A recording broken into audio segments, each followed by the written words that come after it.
Minister, I think to come into Cabinet and take on the gauntlet of the Ministry of Health is a daunting challenge at any time, but particularly to come into that role at the height of a pandemic.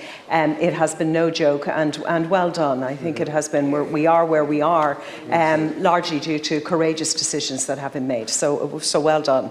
The vaccination rollout and its uptake has been fantastic. I look forward to the next phase and to get those last section of our population to either be encouraged to take it and if we extend it to younger groups then also. At a personal level, I suppose I would take the responsibility of vaccine justice, and our family have donated otherwise for the cost of vaccines where we have benefited from the wealth of our country that we were able to be provided it, and I would encourage others to do likewise. But also at a government level, I would ask you to very much be active in ensuring we're not safe until we're all safe, and that's really important. Minister, I welcome that it is a restricted extension, but and note that it is good for us to have that caution in our head that an extension of these restrictions and these powers is necessary, and I trust and believe in our government and in you to be very responsible in their administration.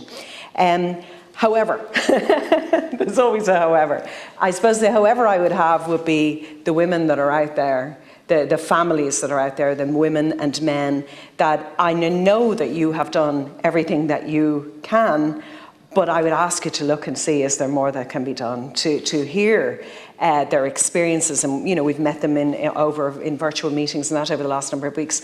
To hear their stories is just horrific. It is horrific and hard to believe that in 2021 that is the situation that we're in, that women would find themselves alone going through pregnancy loss, and I mean that and then going through the whole experience of birth, but in those moments of pregnancy loss, going in to scans where there may be bad news. There is nothing like that moment when you are told that there's no heartbeat, and to not have a partner with you for anything like that would be just horrific, absolutely horrific.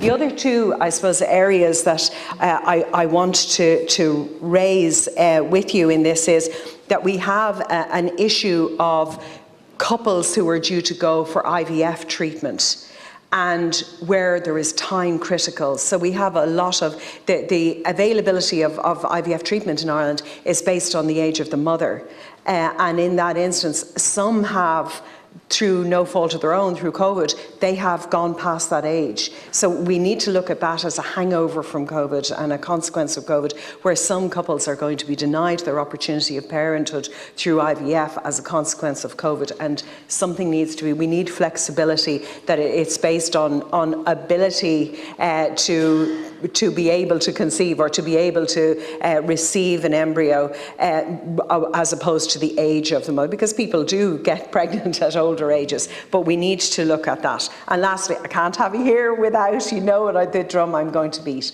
and that is that we need the legislation that the surrogacy, the AHR as it is, excludes international surrogacy. We really need that it includes international surrogacy, and that there is a retrospective dealing with regard to the children that are here and born and Irish citizens and growing up. There are real delays, there are real problems due to the lack of legislation thus far. And I know that you're meeting groups, and I know that there is actions afoot, but I would ask you to really put your influence behind this.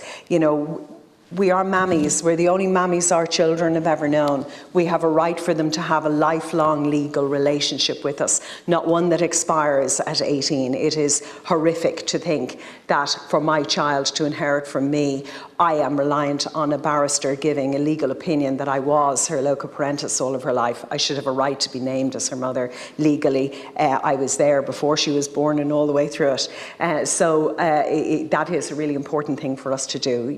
I think that when we look at outside, we look at mothers being judged in the consequence of their age in IVF, and this surrogacy, you beg the question. We say no country for all men. It would appear in this regard there appears to be no country for women, and we need action, very strong action in that regard. Thank you.